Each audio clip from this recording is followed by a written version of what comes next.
Goodbye, June. Hello, July. And hello to you. Thomas Miller here on the Fun Astrology Podcast. Thank you so much for stopping by.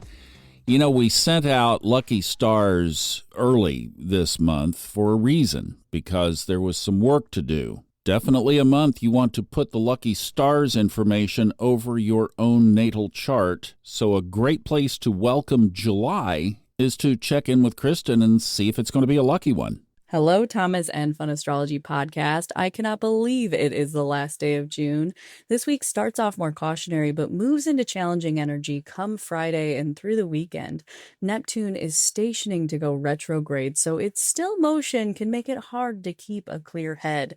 Venus does change signs, though, so all of those fire and air signs, keep a lookout because she's moving into Gemini. To find out more lucky days for July, join the Lucky Stars Club. We can't wait to see you there. And the link to do that is at the funastrology.com website. You can go there or you can go straight to the source, buymeacoffee.com/funastrology. Both would get you there, and we would love to have you. Kristin mentioned Neptune is in the shadow period. Well, that's the one event that we have in the sky today. Mercury, getting ready to go Gatorade, happened early. It's in the shadow as of 1:53 this morning Eastern Time, so Mercury starts to slow down. It's a long ramp down because it doesn't go retrograde until July 18th, Mercury. And if you'd like to keep score at home so you know when on the other end we are clear, it started slowing down at 4 degrees, 14 minutes, Leo. Now, that's the only thing in the sky today. The moon is in Virgo, went in yesterday at 7:45 in the morning, and the moon is going to be our biggest feature of the week, basically. Kristin will be back tomorrow to talk about its trek into Leo. That's tomorrow afternoon. Then it hits Scorpio on Friday morning, just in time for the weekend. Oh boy, Scorpio moon this weekend ahead. But we have 3 big retrogrades this month. Let's take them in order. As Kristin mentioned, Neptune goes retrograde Friday afternoon. Then its Aries vortex cohort, Saturn, turns retrograde July 13th. So that's 2 weeks from yesterday. Then Mercury on July 18th. And I said there are 3. I'm trying to shortchange Chiron. Turns retrograde on July 30th. So we have to say, well, what's that going to do to the Aries vortex and to the Great Pyramid? The Great Pyramid is a fun astrology term for Pluto in Aquarius, Uranus getting ready to move into Gemini. That happens this month. And then the 2 bad boys up in the 0 degree area, the early degrees area of Aries, Saturn and Neptune. That forms a little stubby pyramid, so we're calling it the Great Pyramid. Hey, at least I'm not calling it a big, beautiful pyramid.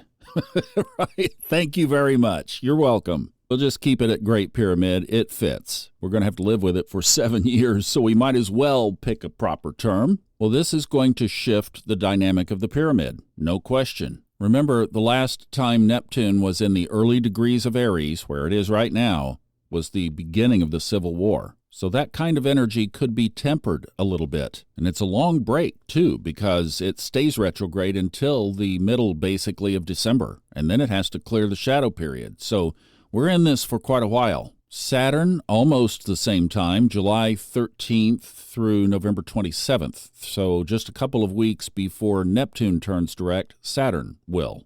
Saturn has had this history of kind of being a disruptor when it goes into Aries. If we go back to the last time, that was 1996 in April, and that was basically the beginning of the dot-com revolution. So the disruption was technology, the internet, dot-com stocks, new companies, new innovations, etc. And the time before that lands us in March of 1967, and that was a time of civil unrest, protesting the Vietnam War, campus riots, and the assassination of Martin Luther King and Robert F. Kennedy. So hopefully that will give us a little bit of a break, especially if it were to turn that way, and maybe we could get a little bit of grounding under us.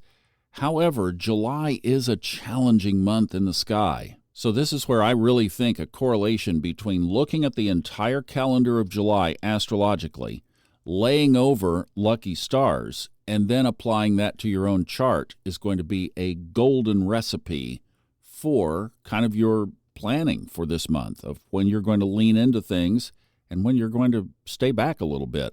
and there are a lot of stay-backs this month.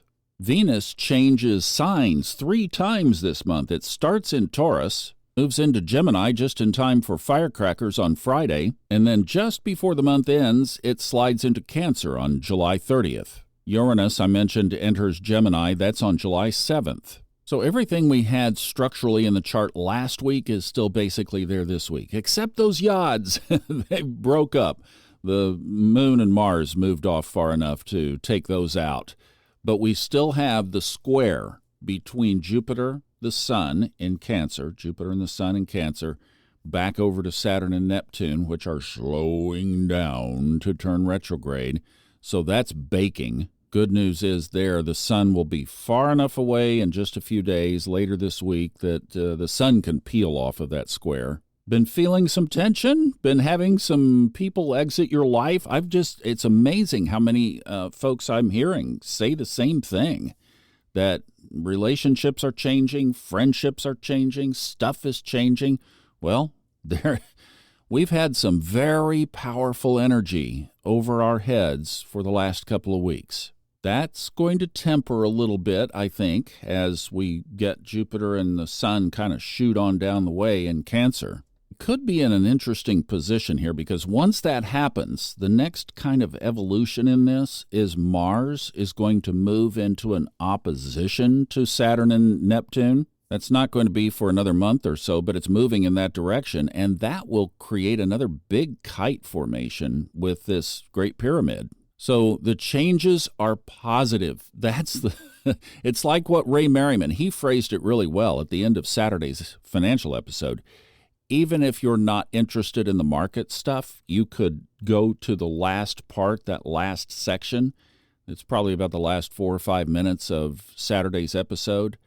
And he concludes it beautifully, that all of this that we're going through now, which he has dubbed the Aries vortex, that's going to work in our favor with some incredible breakthroughs in the years ahead. So if you're going through some posturing and some positioning and some folks leaving your life and things changing and restructuring and AI taking things over in your world like it is in mine. I saw that somebody had gone all AI on their books. And I'm like, yeah, it's here. I mean, to be done. So all of that as you're seeing these changes, but know that at the end of the day, it's going to be for your good, my good, and even our collective good as we start to rise to live collectively on a higher timeline. Oh, may it be so. May it be so. Wishing you a great Monday. Kristin will be here, and then we're doing my chart on Wednesday for the Gemini chart, putting it in our format like we did. So that will be on Wednesday. Have a great day. Love ya. Bye.